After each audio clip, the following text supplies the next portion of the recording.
Hey guys, this is Cam15 back at it with another video for you guys, and I'm back with another Dragon Ball Super manga chapter review for you guys, and we are continuing on for this month's chapter of the Goku versus Gas fight. And it was just a lot of teleportation. We got a little bit of a funny joke, and then we get obviously the biggest thing people are talking about is at the end of the chapter, we dive a little bit more into the Bardock versus Gas backstory fight. And then two, obviously the number one most important thing people are taking out of this chapter is, well, Goku now is remembering his father Bardock and his mother Gine, which is something that a lot of fans have always wanted Goku to have, where he ends up remembering his parents. So let's get into this chapter. So obviously Goku and Gas are continuing fighting, and for just a majority of the chapter, for a bit, Goku and Gas are just using instant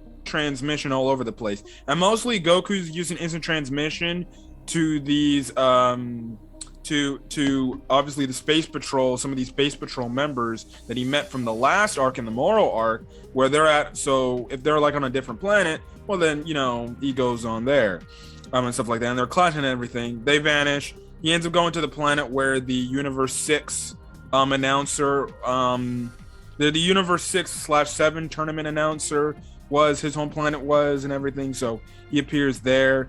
It was very interesting to see that callback and everything. Heck, they even use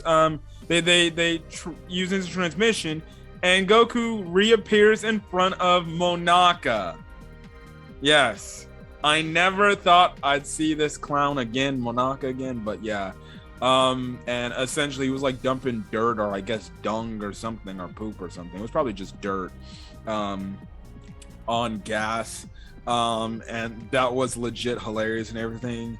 And Goku throughout this whole thing is like, so you're warping very recklessly. You might want to pay attention to what you're doing and stuff like that. So yeah, and it was funny because Goku was like, why don't you go take a bath over there? You could clean up and stuff like that. But obviously Gas is like, man, shut your ass up, boy. They end up going into the freaking Galactic Patrol home base. End up falling in the Galactic Patrol King's freaking bathtub. And I'm like, oh my goodness. Goku makes a bath reference, funny enough as is.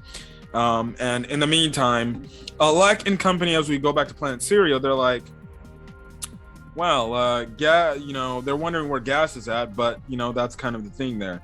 Now, Vegeta makes a mention like, oh, Goku's buying time. Now, this is kind of what Goku's plot is. This is why he's using instant transmission all over the universe, essentially, is to buy time for Granola to get healed, because we know he wants Granola to be the one to finish off Gas and everything. So yeah, no. Alex tells Maki and Oil, listen, go find the coordinates of where Gas is at so we can find out, you know, what's going on and everything.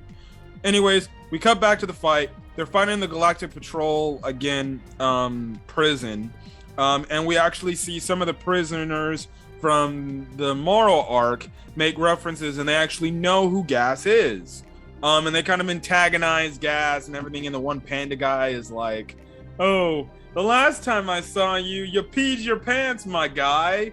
And you got a funny thing where it's like they're using the words urinate and everything. I'm like, it's disgusting, but it's it's funny humor. It's dirty, funny, potty humor. Now, some people might not feel like that's not their style of comedy. Personally, with me, I was cracking my ass off. I enjoyed the comedy because, you know, they're freaking saying like, oh, please, you know, I peed myself, and then only for freaking Gas to reveal he actually did pee his pants, even though it was just a little bit of a little and everything, and he actually admitted that, and Goku's like, so you did pee your pants. I was like, are you freaking kidding me? That was hilarious, bro. Some people, like I said, they might not like this humor. They're like, oh god, whatever, who cares? But honestly, I found like this to be like a complete Dragon Ball trope, as well as something just to kind of just relax and be for fresh air. Honestly, I have not liked this arc, but my god, that might have been my favorite part of this entire arc as a whole. Gas admitting he freaking wet himself. Anyways, that's the whole thing. They pick up, anyways, Maki and Oil pick up his signal. They find out he's at the Galactic Patrol prison. Alec is like, oh god, why is he there? So yeah, you kind of get some interesting discussion here between Goku and Gas. And Goku, he kind of takes the Majin Buu, approach when he fought Fat Buu in the Buu saga. He's like, because if you remember then, he told Fat Buu, was like, why are you listening to this guy? You're much more powerful than Bobbity. Do your own thing, man. And that's what he's kind of telling Gas here. He's like, you take orders from your bigger your older brother? And Gas is like, yeah, I take orders from him. He's always got my back, and I respect him for everything he's done for me. He truly he cares for me and everything. And Goku, just like how he did with Boo back then, he's doing it with Gas. He's like, man, you're a lot stronger than your brother. You could probably do your own things and make your own choices. You don't have to listen to your brother. Your brother's only using you for your own thing. And I definitely did like the callback how he said, it wasn't too long ago that my brother tried to kill me. So who's to say that, Alec may try to kill you? And obviously this gets under Gas's skin and it pisses him off because he's like, my brother would never do that to me. So we're getting a storyline set up of the fact, because a lot of people don't think Gas is gonna be the main villain. A lot of people think, that we could get a plot twist that Alec is really the main villain. And remember, we still don't know what he wished for. I would not be shocked if Alec wished for himself to be the strongest in the universe now, and he gave up something in return for that. I would definitely not be shocked. So they're already planting Toritaro and Toriyama. They're already planting seeds for the aspect of Alec could potentially turn against Gas and betray him, because Alec is pissed off that Gas isn't doing what he's telling him, and then it could be a whole betrayal thing. Definitely could be interesting and stuff like that. Anyways, Alec's like, okay, well, fine, he's fighting. Let's take care of the stragglers here, which is in reference to Oil, or is reference to Manito and Granola. And we also do find out another thing is that Maki and Oil, they have awakened forms like Gas did, where they go berserk and they just go complete ape shit and everything. So we find that whole crazy like berserk state Gas was in, it isn't just exclusive to Gas. No, the people of Gas's race also have this, because Maki and Oil say they can do it as well. So that's also big. That's also another answer that's revealed here, because I know when the chapter came out, when Gas did it, we wondered, can Maki and Oil and Alec potentially do that? Well, we find out they can do that. They're the same thing. Their necklaces essentially keep their dormant power hidden, or keeps it under control and stuff like that. So it's cool and all.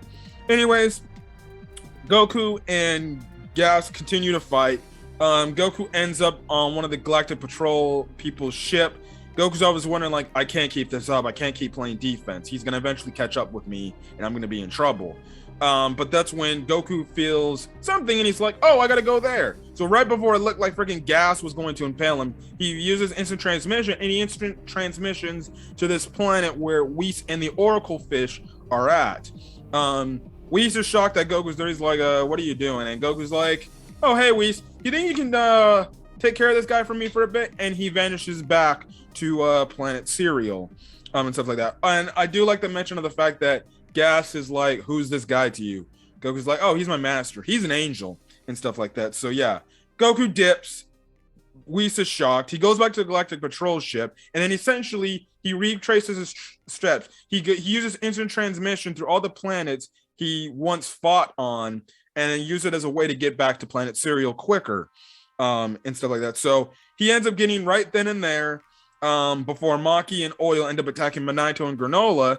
and they end up getting away and stuff like that. So we cut over back to Gas, where he's on the same planet with Whis, and you know, the spoiler scans or the early imaging for the chapter, it made it look like, oh, are we getting the fact that Gas is gonna be so cocky he's gonna try to take on Whis? It's not the case. Whis doesn't even get involved. The only thing Whis does is he tells Gas, because Gas is trying to use instant transmission to find where Goku's at. He's like, and Whis is like, Goku went back to planet Cereal, my dude. So that's where, if you want to go there, well, you go there and stuff like that. So yeah, that's the thing there. So Gas literally starts flying to planet Cereal. Yes, he leaves the planet's atmosphere he was on, and he's flying through space to planet Cereal. So we find out he can breathe in space. Now, I don't know if it's because his the strongest in the universe powers, or if his race can actually breathe in space, but they're aliens, so it would make complete sense that they can breathe in space. So yeah, I guess. So anyways, now before we cut over to back to Goku and company, you know, Whis has a little discussion with the Oracle Fish, and the Oracle Fish is like, who the hell was that? And this actually kind of shocks Whis a bit. So again, like I said earlier, this potentially could be leaving the door open that Elect maybe used the wish to make himself the strongest in the universe as a backup plan, just in case Gas failed. So pretty interesting there. So anyways, Goku, Minato, and Vegeta, they're all taking granola somewhere where they can go safely. Now I'm like, you can't just find a way out the planet. You can't just use instant transmission. But then again, Gas could probably pick them up and everything. So that, anyways, Gas's little eye set Cereal, who's, you know, you essentially using a robot right now, as a robot is going to drive them back to Minato's place to heal up and stuff like that.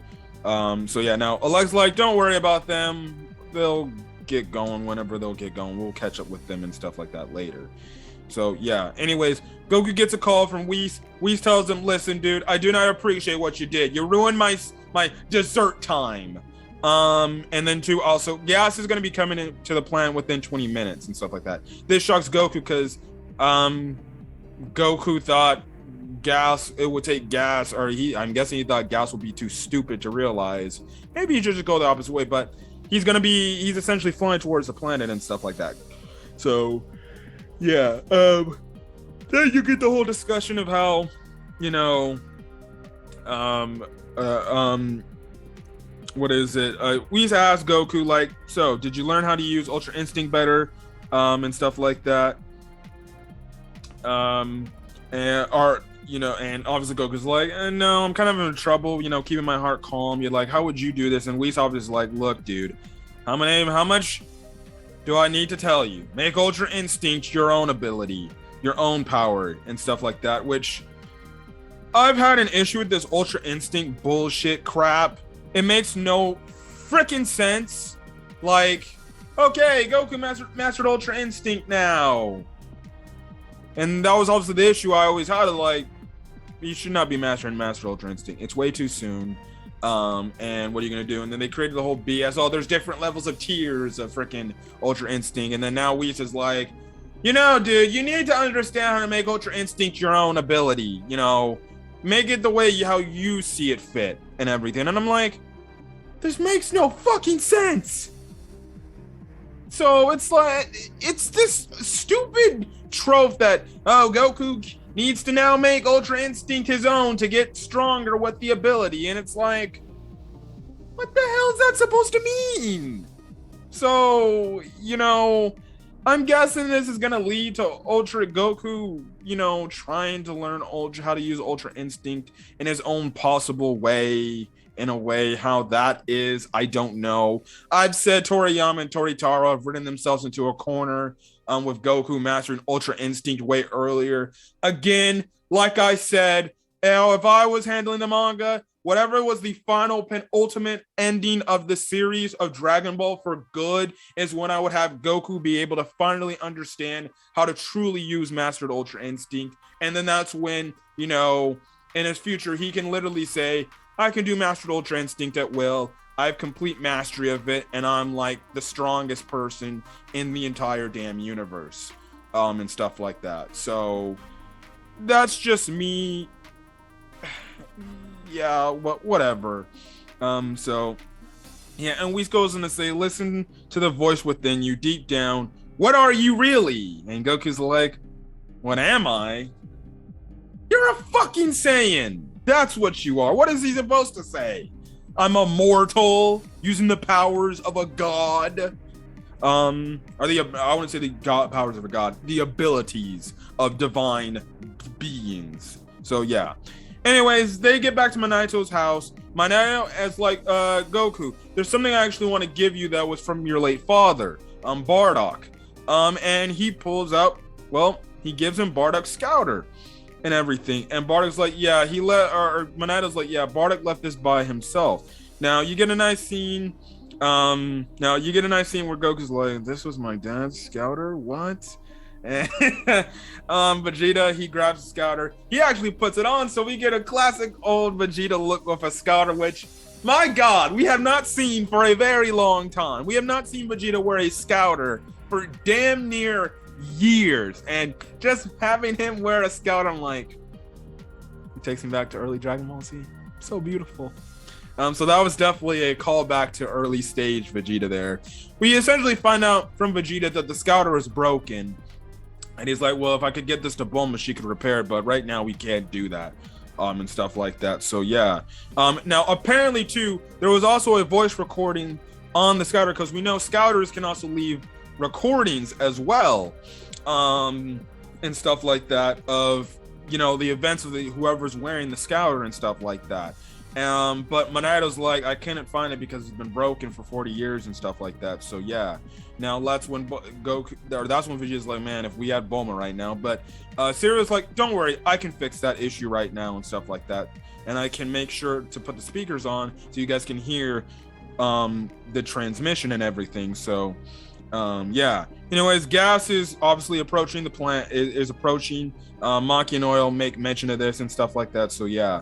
Now Serial fixes the Scouter, and it's back and powered up, and essentially the transmission from Bardock goes on to say, and he's like, that attack had to have some effect. Minaito, get you and Granola out of here as far as you can so you don't get caught in the crossfire. Minaito brings the fact that this is Bardock speaking and stuff like that. He goes and say, listen, I'm gonna slow down Gas. You two stay far away so you don't get caught in the crossfire.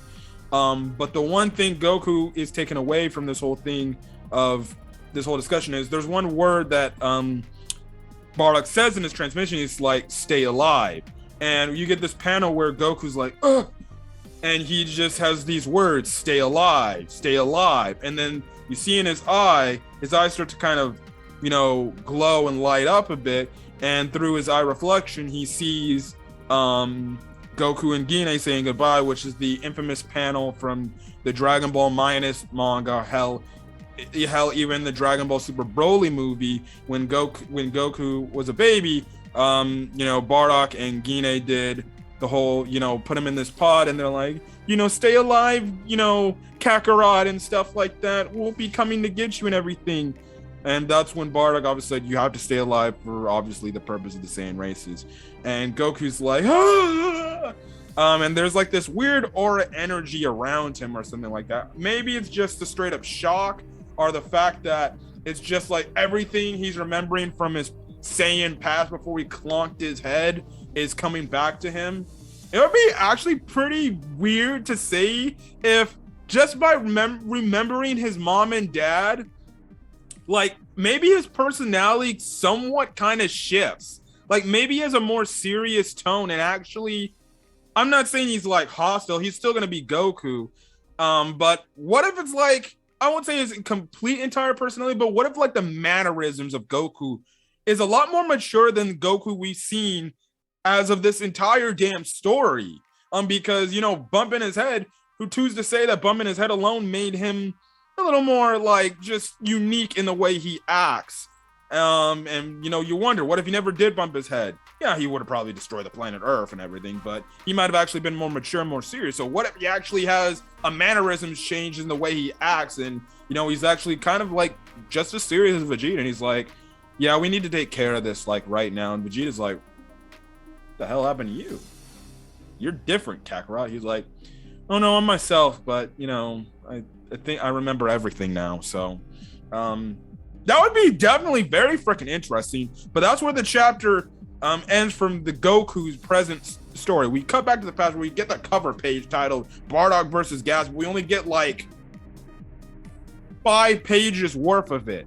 So we get cut. The chapter ends off with a flashback.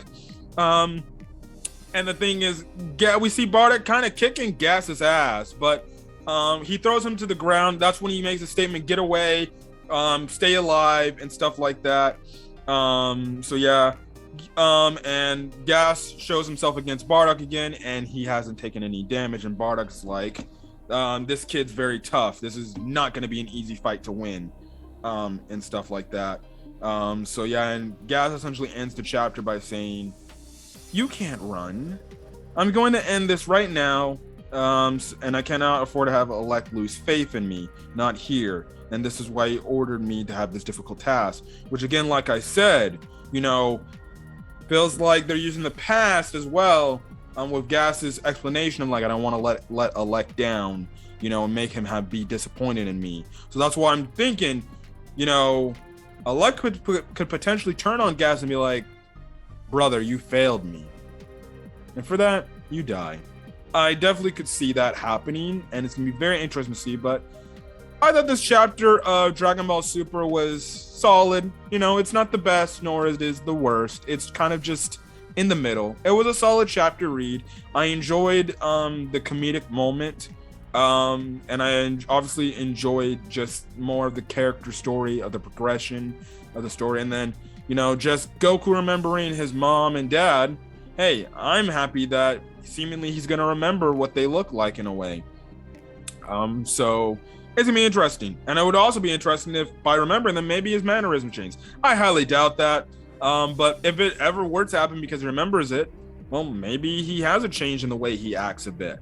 He'll still act like good old Goku, but you know, maybe he'll be a little bit more serious about some things. So now Goku knows what his parents look like. You also have to wonder, maybe he's like, maybe my mom and my dad were good guys. Maybe I should look to potentially maybe bring them back. So who's know what could happen.